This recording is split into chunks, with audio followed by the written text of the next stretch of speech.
O amor de Cristo nos constrange. Temos um relato aqui sobre a pesca maravilhosa, iniciando o estudo de Lucas 5, após o último estudo. E em Lucas 5, um fato novo, narrado, diferente de Mateus e Marcos. Esse episódio de Lucas 5, de 1 a 11, que diz que aconteceu que ao apertá-lo a multidão para ouvir a palavra de Deus, estava ele junto ao lago de Genezare e viu 2 barcos junto à praia do lago. Mas os pescadores, havendo desembarcado, lavavam as redes. Entrando em um dos barcos, que era o de Simão, pediu-lhe que os afastasse um pouco da praia, e assentando-se ensinava do barco a multidão. Quando acabou de falar, disse a Simão: faze-te ao largo e lançai as vossas redes para pescar. Respondeu-lhe Simão: Mestre, havendo trabalhado toda a noite, nada apanhamos, mas sobre a tua palavra lançarei as redes. Isto fazendo, apanharam grande quantidade de peixe e rompiam-se-lhe as redes. Então fizeram sinal aos companheiros de outro barco para ajudar. E foram e encheram ambos os barcos e quase irem a pique. Vendo isso, Simão Pedro prostrou-se aos pés de Jesus, dizendo: Senhor, retira-te de mim, porque sou pecador. Pois, à vista da pesca que fizeram, a admiração se apoderou dele e de todos os seus companheiros, bem como de Tiago e João, filho de Zebedeu. Quem eram seus sócios? Que eram seus sócios, tanto Tiago como João, filhos de Zebedeu. E disse Jesus a Simão: Não temas, doravante será pescador de homens. E arrastando eles os barcos sobre a praia, deixando tudo, os seguiram. Uma coisa interessante aqui, que igual a Pedro, nós também às vezes seguimos Jesus não pelo amor dele, que é o que deveria nos atrair, mas pelo que ele pode nos proporcionar. E nós vamos ver depois no livro de João, quando Pedro nega Jesus e depois que Jesus ressuscita, encontra-o novamente. E uma das passagens mais lindas que eu acho da Bíblia, que é o momento onde os olhos dele se cruzam com o de Pedro, como cruza com o nosso. E aquele momento onde você fala: poxa, mas eu errei, eu vacilei. E ele olha pensando: olha, se eu te desse 1000 chances, você não hesitaria em errar novamente. Mas eu te amo. E eu paguei o preço e te resgatei. Então, a partir do momento que o homem comeu, colocou o mal para dentro, a única forma de equilibrar é Jesus, colocando Jesus para dentro. E ele veio e morreu por isso, porque ele precisava de fazer esse sacrifício. E mesmo injustamente, ele ser levado ali, porém, ao ter sobre ele pecado de todos, não havia injustiça com ele, mas não com o que ele carregava de nós, e ele teve que pagar esse preço. E aí nós temos na sequência a cura de um leproso, que já vimos em Mateus 8 e Marcos 1, também já estudamos isso visto nos vídeos 212 e do vídeo 230, também já estudamos a cura de um paralítico em Cafarnaum, a vocação de Levi, também Jesus comendo com os pecadores, quando ele diz que ele veio para os doentes, não para os sãos, quando eles acusaram de estar ali comendo com os pecadores. Também temos sobre o jejum, onde ele fala que não quer sacrifício, mas sim o coração quebrantado e o amor ao próximo. Jesus sendo o Senhor do sábado, não que ele exclui a lei, mas ele vem para ressignificar, para racionalizar, portanto que ele diz, se cai um animal seu no buraco, você não o resgataria só por ser sábado. Então você vê que é uma racionalização sobre tempos, né, diferentes, e essa ideia de que o sacrifício ele não vale mais do que o coração quebrantado e o amor ao próximo. Agora em Lucas 6, né, o homem da mão ressequida, a escolha dos 12 apóstolos e seus nomes, Jesus curando muito enfermos ainda, as bem-aventuranças, tudo já é objeto, né, de estudo, agora em Lucas 5 e 6, mas já estudado em Mateus de 4 a 10, vídeo 210 e 214, como nós vemos nessa cronologia desde Gênesis, que é a forma de você estudar para realmente entender os fatos como um livro, né? Não adianta você pegar uma parte só, você não vai entender, tem que entender todo o contexto, essa sequência cronológica para não ser enganado. Porém, temos outros versículos, né? Temos um outro versículo de Lucas que traz algo ainda não visto em Mateus e Marcos, que é Lucas 6, de 24 a 26, que é os ais. Então, diz assim: mas ai de vós os ricos, porque tendes a vossa consolação. Ai de vós os que estáis agora farto, porque vireis a ter fome. Ai de vós agora os rides, que agora rides, né, que riem, porque há vez de lamentar e chorar. Ai de vós quando todos vos louvarem, porque assim procederão seus pais com os falsos profetas. Então, como eu digo, né, não devemos confiar nem em nós mesmos, porque nós fazemos escolhas erradas, nós equivocamos ao às vezes discerninar sobre algo, ou discernir, né, melhor dizendo, sobre algo. Então sempre temos que ter a ideia de que só Ele pode nos guiar com segurança. E já sobre a vingança, do amor ao próximo e o juízo, né, temerário e proibido, ainda em Lucas 6, de 27 a 38, já estudamos em Mateus 5 a 7, né, nos vídeos referidos acima também. Mas temos algo em Lucas novo também sobre a parábola de um cego guiando outro cego, em Lucas 6, de 39 a 42, que diz, né, propôs-lhe também uma parábola. Pode, porventura, um cego guiar outro cego? Não cairão ambos no barranco? Os discípulos não estão acima dos seus mestres. Todo aquele, porém, que for bem instruído, será como seu mestre. Porque vês tu o argueiro no olho do teu irmão, porém não repara a trave que está no teu próprio. Como poderás dizer a teu irmão: deixa, irmão, que eu tire o argueiro do teu olho, não vendo tu mesmo a trave que está no teu? Hipócrita, tira primeiro a trave do teu olho, então verás claramente para tirar o argueiro que está no olho do teu irmão.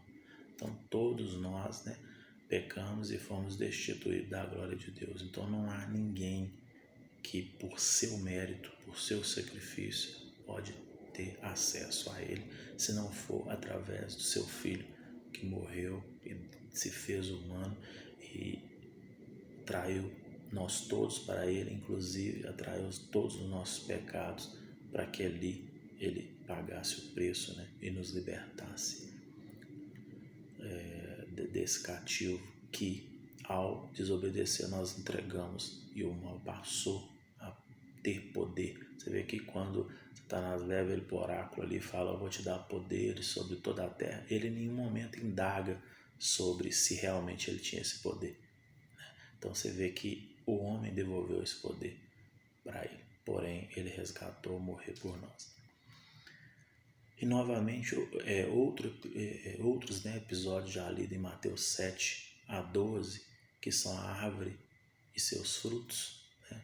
Nós conhecemos, às vezes uma pessoa mente, nos engana, mas a gente vai conhecer ela pelos frutos que ela produz.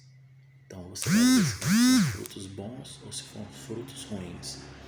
E ainda sobre os dois fundamentos, né? No capítulo 7, de 1 a 10 de Lucas, temos algo já visto, né, também, que é a cura do servo de um centurião.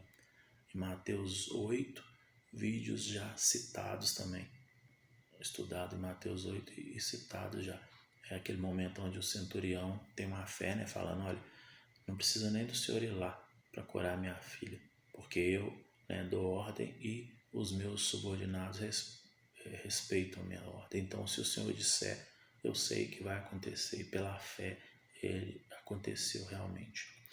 Algo novo sobre a ressurreição, né, da filha da viúva de Naim é narrado em Lucas 7, de 11 a 17, que diz: em dia subsequente, dirigia-se Jesus a uma cidade chamada Naim e ia com ele seus discípulos e numerosa multidão. Como se aproximava da porta da cidade, eis que saiu o enterro do filho único de uma viúva e grande multidão da cidade com ela. Vendo o Senhor, compadeceu e lhe disse: não chores. Chegando-se, tocou o esquife e parando os que conduziam, disse: jovem, eu te mando, levanta-te. Sentou-se o que estivera morto e passou a falar, e Jesus restituiu a sua mãe. Todos ficaram possuídos de temor e glorificaram a Deus, dizendo: grande profeta se levantou entre nós e Deus visitou o seu povo. Essa notícia a respeito dele divulgou sobre toda a Judéia e circunvizinhanças. Interessante um relato desse, como outros, que às vezes nós não percebemos que Jesus, ao curar, ele não curou esse jovem para sempre. Lá para frente ele acabou morrendo, como outros. Então, às vezes as pessoas ficam muito se perguntando por que ele curava um e outros não. Na verdade, o maior milagre que pode existir é a mudança dentro de nós, que é uma coisa muito difícil de se fazer. E é interessante que o homem, né, como toda a criação, foi feito já com uma certa idade. Então ele não teve, desde o nascimento, durante todo o processo, traumas e outras coisas, né, que terapiamente falando, né, terapeuticamente falando, poderia trazer alguma levantamento, né, do ser humano. Eu ajo assim por isso. Não, ele criou tudo perfeito. Então, sendo assim, o homem que decidiu pela sua natureza, né, pela concupiscência do seu coração, desobedecê-lo devido ao seu livre-arbítrio e colocar o mal para dentro. E assim sendo, só ele pode equilibrar esse mal que já está, né, dentro de nós. E é interessante que uma vez feito isso, né, o mal ele paira sobre a terra. Não há outra possibilidade. Então você vai ter muitas injustiças, você vai ter muitas coisas ruins. Por quê? Porque o ser humano, ao desobedecer, ele atraiu tudo isso. E a única coisa que ele pode fazer é estar com você, se você confiar nele, para atravessar os dias maus. Novamente temos relatos como João, né, enviando mensagem a Jesus dando testemunho de João em Mateus 11, que nós já estudamos, né, vídeos mencionados aqui já anteriormente, na sequência aqui de Lucas 7, né, mas algo novo e significativo acontece, né, que é a pecadora que ungiu os pés de Jesus em Lucas 7, do versículo 36 ao 50. É muito interessante porque diz que convidou um dos fariseus para que Jesus fosse jantar com ele. Jesus, entrando na casa, tomou lugar à mesa, e eis que uma mulher da cidade, pecadora, sabendo que ele estava à mesa na casa do fariseu, levou um vaso de alabastro com unguento e, estando por detrás aos seus pés, chorando, regava-o com as lágrimas e enxugava-o com os próprios cabelos. Beijava-lhe os pés e ungiu-o com unguento. Ao ver isto, o fariseu que o convidara disse consigo: se este fora profeta, bem saberia que essa mulher lhe tocou, saberia quem é a qual é essa mulher, né, que lhe tocou, porque é pecadora. Olha o julgamento, né, que nós sempre fazemos. Dirigiu-se Jesus ao fariseu e disse: Simão, uma coisa tenho a dizer. Ele respondeu: diz, mestre. certo credor tinha 2 devedores. Um devia 500 denários e o outro 50. Não tendo nenhum dos dois com quem pagar, perdoou-lhe a ambos. Qual deles, portanto, o amarás mais? O amará, né? Mais. Então, qual deles esse senhor amou mais? O que devia 50 ou o que devia 500 denários? Respondeu-lhe Simão: suponho que é aquele que mais perdoou. Replicou-lhe: julgaste bem. E voltando-se para a mulher, disse: Simão, vê esta mulher? Entrei em sua casa e não me deste água para os pés. Esta, porém, regou os pés com lágrima e enxugou com seus cabelos. Não me deste ósculo, que é o beijo, né? Ela, entretanto, desde que entrei, não cessa de beijar os meus pés. Não me ungiste a cabeça com óleo, mas essa, com bálsamo, ungiu os meus pés, que era mais caro, né? Mais raro. Por isso te digo, perdoado lhe são os seus muitos pecados, porque ela muito amou. Mas aquele a quem pouco se perdoa, pouco ama. Ou seja, quanto mais você entende que é pecador, mais você vai perceber a necessidade do amor e da graça dele te alcançar. Quanto menos você se achar necessitado, menos talvez você vai ser perdoado, né? Então é uma lição muito interessante, né? Então disse a mulher: perdoados são os teus pecados. Os que estavam com ele à mesa começaram a dizer entre si: quem é este que perdoa pecados? Mas Jesus disse à mulher: a tua fé salvou-te, vá em paz. E é interessante que nós temos ainda, né, outro relato em que as mulheres que assistiam Jesus, sobre as mulheres que assistiam Jesus, agora em Lucas 8 já, que diz: aconteceu depois disso que andava Jesus de cidade em cidade, de aldeia em aldeia, pregando e anunciando o evangelho do reino de Deus, e os 12 iam com ele. E também algumas mulheres que haviam sido curadas de espírito malignos e enfermidade. Maria, chamada Madalena, da qual saíram 7 demônios, e Joana, mulher de Cusa, procurador de Herodes, Susana e muitas outras quais lhe prestavam assistência com os seus bens. Interessante que há milhares, né, de anos atrás já tinha essas mulheres, né, que faziam diferença. E olha que hoje, se nós ainda temos essa luta entre o poder dos homens e um pouco ainda das mulheres, imagina naquela época. Então você vê que Jesus realmente ele nunca fez desassociação ou como tido hoje, né, uma discriminação de nenhum ser.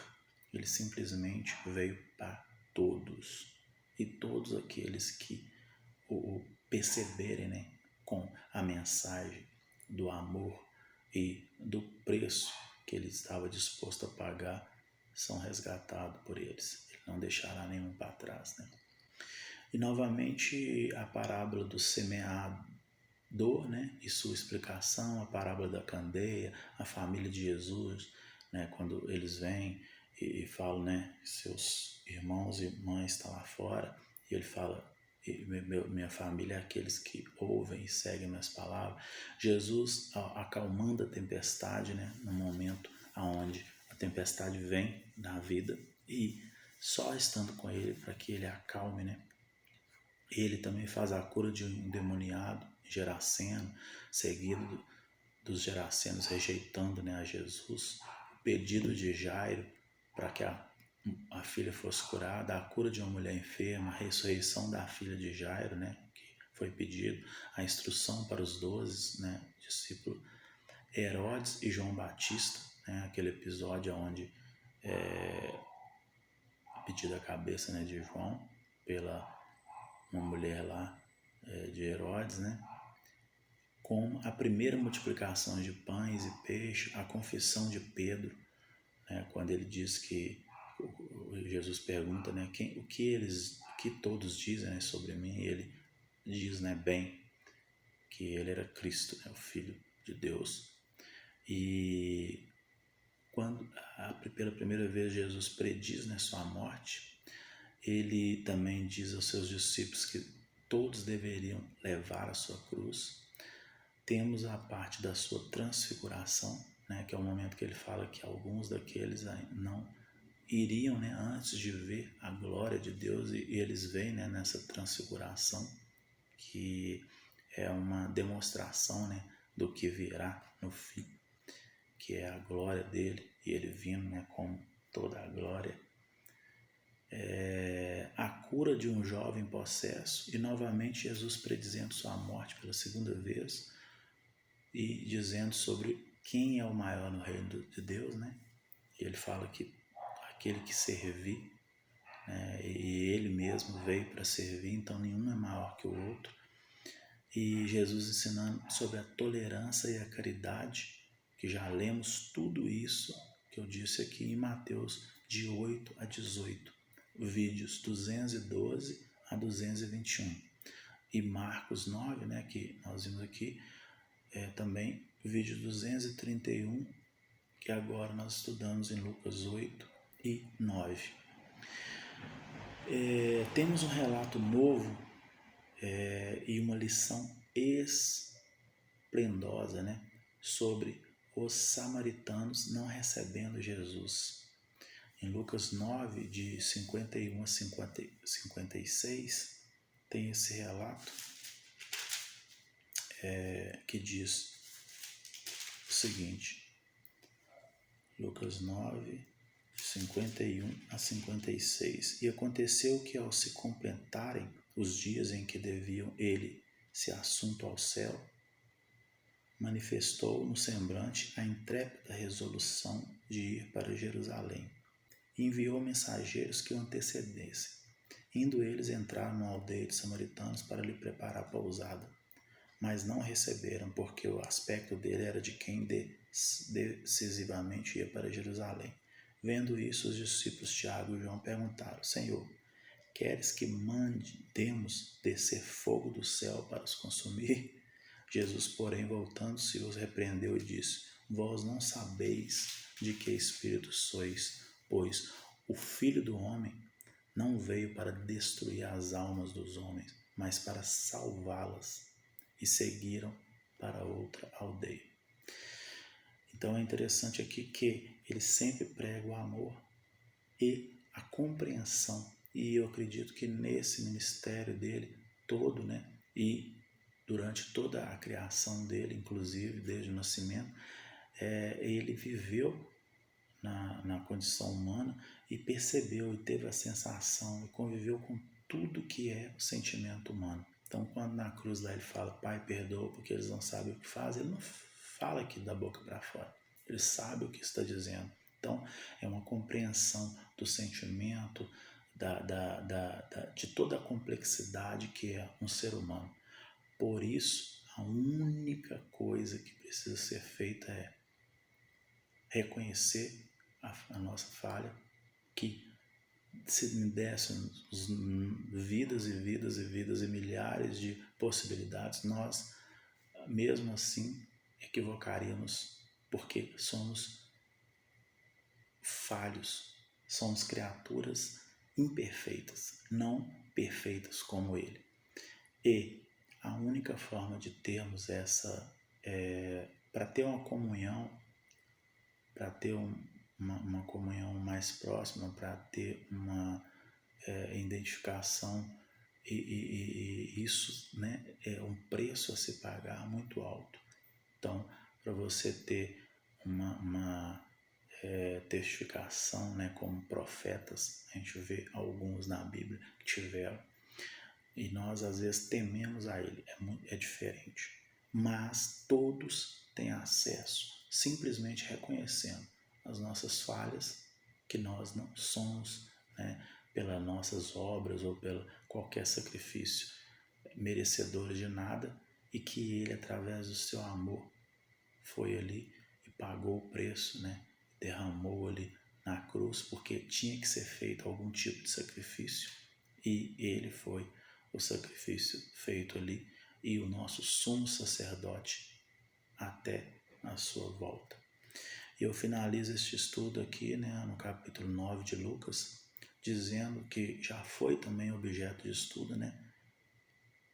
Depois nós vamos continuar ainda Lucas 10 no próximo vídeo, mas já foi objeto de estudo Jesus pondo à prova, né, os que queriam segui-lo, né? Capítulo de Mateus 8, em vídeos citados também anteriormente. Então, a graça dele sempre pode nos alcançar, desde que nós temos humildade para reconhecer que somos falhos, que nós precisamos dele e acreditar, né, que ele fez todas essas coisas para nos resgatar, para nos justificar perante o Pai. Amém?